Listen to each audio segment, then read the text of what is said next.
How did you find Life Smiles by Dr. Randy Mitchmore? Well, it was a personal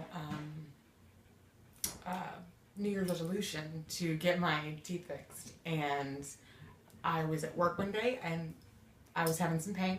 And I had seen a commercial like a couple weeks beforehand and thought, I'll just Google it, Houston, And I found Randy Mitchmore's website, started surfing it, reading some stuff, and I thought, what the heck? Could just, call or email at the time. I emailed and see what they say. I know it's going to be bad, but I got to get some sort of estimate. Got to start somewhere. What was your first appointment like? A little overwhelming. More for me than by the time I left here, I felt totally different. Walking through the day, I was extremely nervous. I wanted to basically, if you could have walked up behind me and scared me, I would have hit the roof. I was that tense, that anxious, that scared, that nervous, that just... Janie called me asking if she could do anything for me before the appointment, and I said, unless she can make all of this anxiety go away, no. And I knew there was nothing that she could do. By the time I left here, after that first appointment, I felt so one more step towards what I need, what I want, what I didn't even know that I wanted, and now it's totally different. What procedures did you have done? I had 7 extractions, 5 fillings, 3 bone grafts, and a partial root canal. All at once. How long did the process take from the first appointment? I believe I came in the middle of May, and this is the beginning of June. Yeah, so a month, exactly a month. What would you tell other people considering calling? Don't be scared. Don't be scared.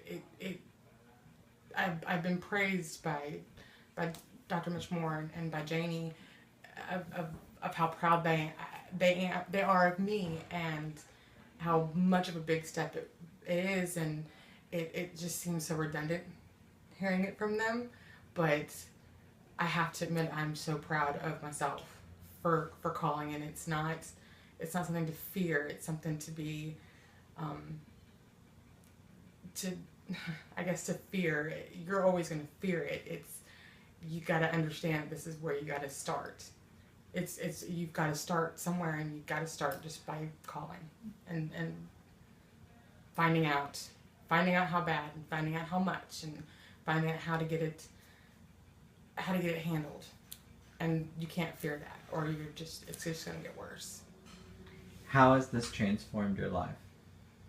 It's only been a month and like a week, and I actively want to go do things more. Like, I don't want to stay home all weekend, and I don't want to stay inside all weekend. And I love when my kids tell me the stupidest jokes, but I love it now because I can laugh and I can smile and I can be silly with them and not have to feel ashamed.